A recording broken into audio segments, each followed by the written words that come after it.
ইসরায়েলের গোয়েন্দা সংস্থা মোসাদের প্রশিক্ষণপ্রাপ্ত এজেন্ট ছিলেন যৌন অপরাধী জেফ্রি অ্যাপস্টেইন। সাবেক ইসরায়েলি প্রধানমন্ত্রী এহুদ বারাকের অধীনে অ্যাপস্টেইনকে প্রশিক্ষণ দেয় মোসাদ। সূত্রের বরাতে প্রকাশিত এক নথিতে এমনটা জানিয়েছেন মার্কিন তদন্ত সংস্থা FBI।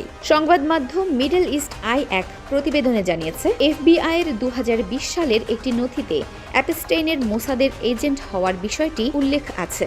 FBI এর প্রতিবেদনটিতে বলা হয়েছে, অ্যাপস্টেইন এবং হার্ভার্ড বিশ্ববিদ্যালয়ের আইন বিভাগের প্রফেসর অ্যালান ডারশোভিৎসের মধ্যে হওয়া ফোনালাপে আড়ি পাতেন তাদের সূত্রটি। তাদের মধ্যে ফোনে কি কি কথা হতো সেগুলো মোসাদকে জানাতেন অ্যাপস্টেইন। নথিতে আরও বলা হয়েছে, অ্যালান নিজেও মোসাদের দ্বারা প্রভাবিত ছিলেন। তিনি অন্য এক আইনজীবীর কাছে স্বীকার করেছিলেন অ্যাপস্টেইন মার্কিন ও মিত্র দেশগুলোর গোয়েন্দা সংস্থার অংশ ছিলেন। এই নথিতে শুধু গোয়েন্দা তৎপরতাই নয়, বরং সিলিকন ভ্যালি থেকে প্রযুক্তি চুরির পরিকল্পনার মতো গুরুতর অভিযোগও আনা হয়েছে। রাশিয়ার পুতিন প্রশাসনের সঙ্গে সংশ্লিষ্ট ব্যক্তিদের মাধ্যমে অ্যাপস্টেইন এসব কর্মকাণ্ড পরিচালনা করতেন বলে সন্দেহ করা হচ্ছে।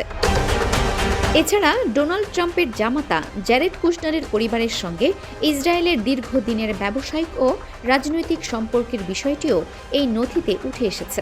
এদিকে প্রধানমন্ত্রী বেনিয়ামিন নেতানিয়াহু সামাজিক যোগাযোগ মাধ্যমে এক বিবৃতিতে জানিয়েছেন, অ্যাপস্টেইনের সঙ্গে সাবেক প্রধানমন্ত্রী এহুদ বারাকের ঘনিষ্ঠ সম্পর্ক মোটেও এটি প্রমাণ করে না যে তিনি ইসরায়েলের জন্য কাজ করতেন। তিনি অভিযোগ করেন, এহুদ বারাক দীর্ঘকাল ধরে ইসরায়েলি গণতন্ত্রকে নড়বড়ে করার চেষ্টা করেছেন এবং বামপন্থীদের সঙ্গে যোগসাজশ করে নির্বাচিত সরকারকে উৎখাতের ষড়যন্ত্রে লিপ্ত ছিলেন।